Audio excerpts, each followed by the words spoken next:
ये आकाशवाणी रायपुर है। प्रादेशिक समाचार बुलेटिन के साथ मैं रत्ना साहू।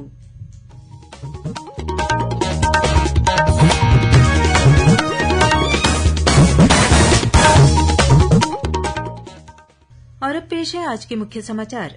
बस्तर लोकसभा क्षेत्र में आज शाम थम गया चुनाव प्रचार। 19 अप्रैल को होगा मतदान। बस्तर संसदीय क्षेत्र के संवेदनशील और माओवाद प्रभावित 150 से अधिक मतदान केन्द्रों के लिए हेलीकॉप्टर से रवाना की गई है पोलिंग पार्टियां। मुख्यमंत्री विष्णुदेव साय ने कांकेर जिले में कल हुई मुठभेड़ के लिए सुरक्षा बलों को बधाई देते हुए कहा कि चुनाव प्रभावित करने की माओवादियों की बड़ी कोशिश को नाकाम किया गया है। और रामनवमी का पर्व आज छत्तीसगढ़ सहित देश भर में श्रद्धा और उल्लास के साथ मनाया जा रहा है।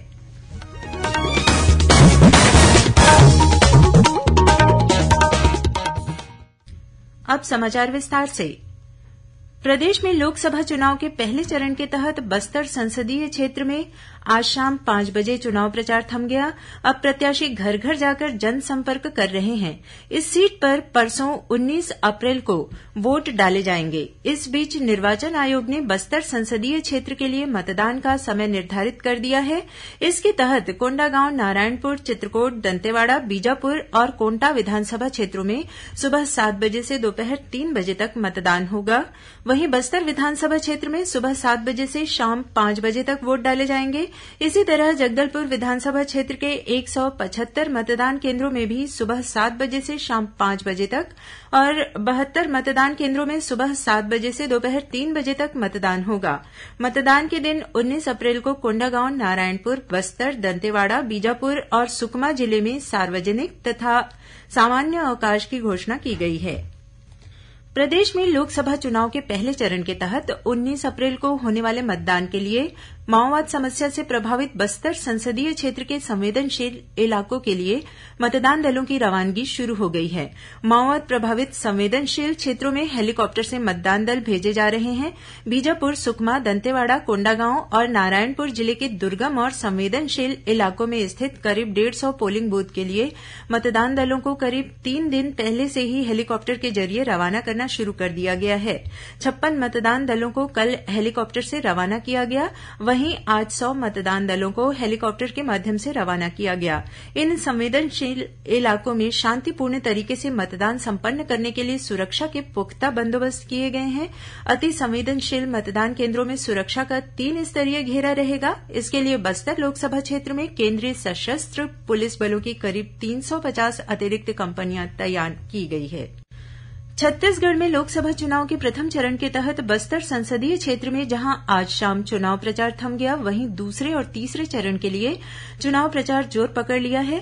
राजनीतिक दलों के साथ ही विभिन्न प्रत्याशी चुनाव जीतने के लिए पूरा जोर लगा रहे हैं। विभिन्न पार्टियां स्टार प्रचारकों की सभाएं भी कर रही हैं। राजनांदगांव में उत्तर प्रदेश के मुख्यमंत्री योगी आदित्यनाथ 21 अप्रैल को रोड शो करेंगे। उसी दिन कांग्रेस की महासचिव प्रियंका वाड्रा भी इसी लोकसभा सीट के डोंगरगांव क्षेत्र के मोहड़ गांव में आमसभा करेंगी। इस बीच जांजगीर चांपा लोकसभा क्षेत्र के अंतर्गत सक्ती जिले के ग्राम जेठा में 23 अप्रैल को भाजपा के वरिष्ठ नेता और प्रधानमंत्री नरेंद्र मोदी की जनसभा प्रस्तावित है। भाजपा प्रत्याशी कमलेश जांगड़े के पक्ष में होने वाली श्री मोदी की इस जनसभा को लेकर भारतीय जनता पार्टी ने तैयारियां शुरू कर दी है। वहीं भारतीय जनता पार्टी के राष्ट्रीय अध्यक्ष जगत प्रकाश नड्डा की दुर्ग में 22 अप्रैल को चुनावी सभा प्रस्तावित है। गौरतलब है कि राज्य में प्रथम चरण में 19 अप्रैल को बस्तर सीट में, दूसरे चरण के तहत 26 अप्रैल को 3 लोकसभा सीटों महासमुंद, कांकेर और राजनांदगांव में और तीसरे चरण के तहत बाकी 7 लोकसभा क्षेत्रों में 7 मई को मतदान होगा।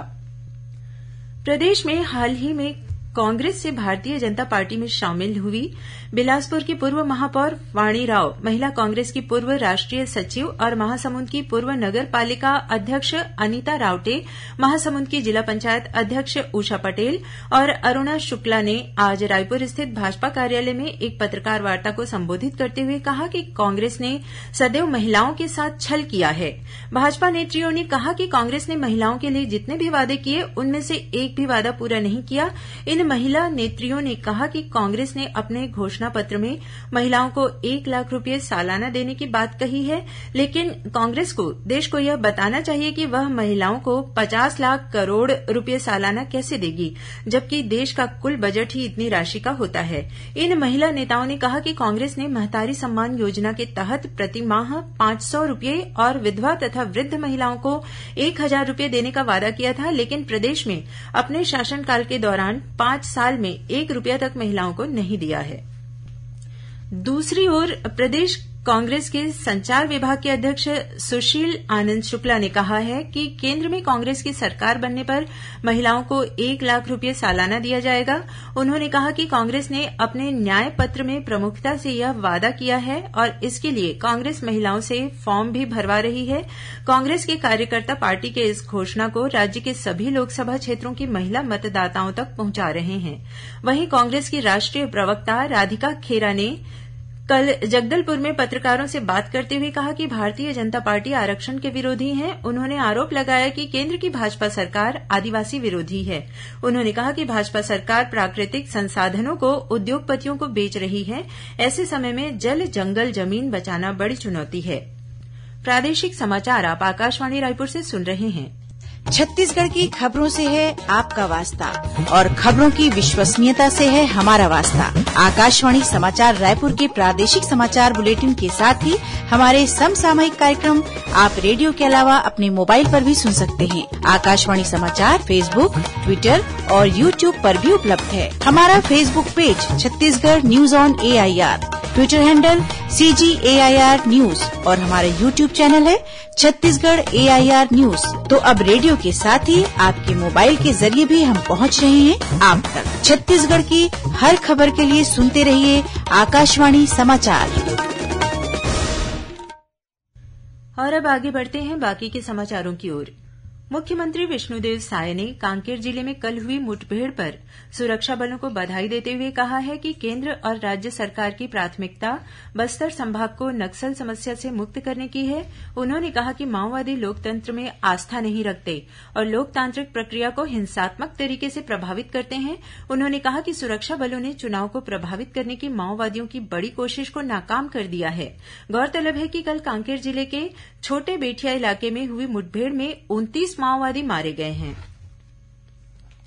प्रदेश में लोकसभा चुनाव के मद्देनजर लोगों को मतदान के प्रति जागरूक करने अनेक कार्यक्रम आयोजित किए जा रहे हैं। इसी कड़ी में रायपुर के सुभाष स्टेडियम में खेली जा रही अंतर विभागीय स्वीप क्रिकेट प्रतियोगिता के सेमीफाइनल मुकाबले को जीतकर स्मार्ट सिटी रायपुर ने फाइनल में जगह बनाई है। इस स्वीप क्रिकेट प्रतियोगिता का उद्देश्य शहरी क्षेत्रों में मतदान का प्रतिशत बढ़ाना और लोगों को मतदान के लिए प्रेरित करना है। वहीं रायपुर नगर निगम ने कैनोइंग क्लब के साथ मिलकर आज राजधानी के विवेकानंद सरोवर में बोट पर वोट नाम से मतदाता जागरूकता कार्यक्रम का आयोजन किया। इस मौके पर तैराकों ने बोट में मतदान संदेश लिखे हुए प्ले कार्ड्स के साथ करतब भी दिखाए। इस मौके पर मॉर्निंग वॉक पर निकले नागरिकों को मतदान करने की शपथ भी दिलाई गई। इसी तरह कोरिया जिले के ग्राम पंचायत पुसला, मेंड्रा और तंजारा की महिलाओं और युवाओं ने मशाल रैली निकालकर मतदाता जागरूकता का संदेश दिया। इस मौके पर उन्होंने मतदान करबो कराबो का संदेश देते हुए लोगों को मतदान के लिए प्रेरित किया।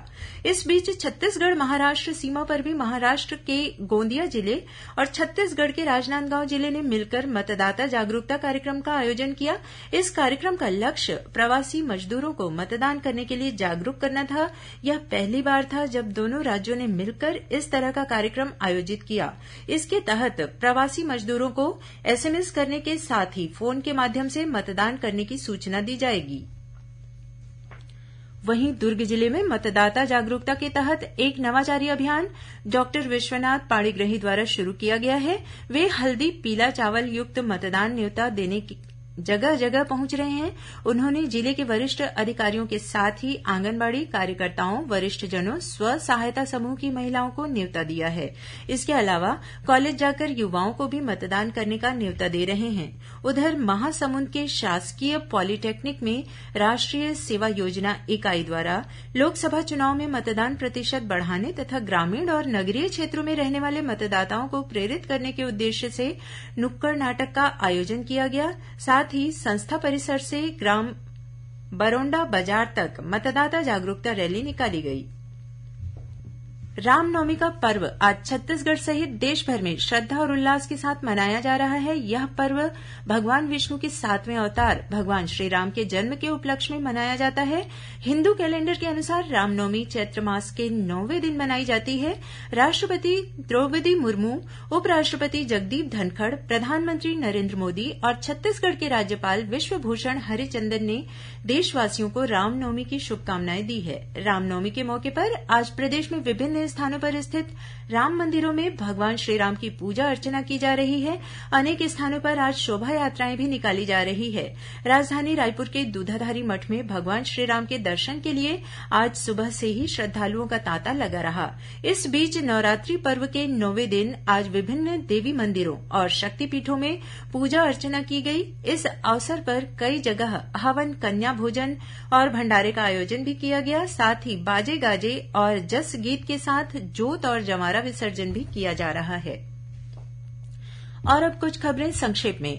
गौरेला पेंड्रा मरवाही जिले में स्थित खोंगसरा रेलवे स्टेशन में फुट ओवरब्रिज के नवीनीकरण कार्य पूरा हो गया है। इसे यात्रियों के उपयोग के लिए आज से शुरू कर दिया गया है। रेलवे द्वारा ग्रीष्मकाल के दौरान यात्रियों की भीड़ को देखते हुए दुर्ग जबलपुर के बीच साप्ताहिक स्पेशल ट्रेन चलाई जाएगी। यह गाड़ी 23 अप्रैल को 18 जून के बीच दुर्ग से हर मंगलवार को जबलपुर के लिए रवाना होगी। वहीं जबलपुर से 22 अप्रैल से 17 जून के बीच हर सोमवार को दुर्ग के लिए रवाना होगी। और मौसम विभाग के अनुसार प्रदेश में कल से मौसम मुख्यतः शुष्क रहने की संभावना है। इससे राज्य के विभिन्न स्थानों में अधिकतम तापमान में वृद्धि हो सकती है। अंत में मुख्य समाचार एक बार फिर। बस्तर लोकसभा क्षेत्र में आज शाम थम गया चुनाव प्रचार। 19 अप्रैल को होगा मतदान। बस्तर संसदीय क्षेत्र के संवेदनशील और माओवाद प्रभावित 150 से अधिक मतदान केंद्रों के लिए हेलीकॉप्टर से रवाना की गई है पोलिंग पार्टियां। मुख्यमंत्री विष्णुदेव साय ने कांकेर जिले में कल हुई मुठभेड़ के लिए सुरक्षा बलों को बधाई देते हुए कहा कि चुनाव प्रभावित करने की माओवादियों की बड़ी कोशिश को नाकाम किया गया है। और रामनवमी का पर्व आज छत्तीसगढ़ सहित देश भर में श्रद्धा और उल्लास के साथ मनाया जा रहा है। इसी के साथ प्रादेशिक समाचार बुलेटिन समाप्त हुआ। नमस्कार।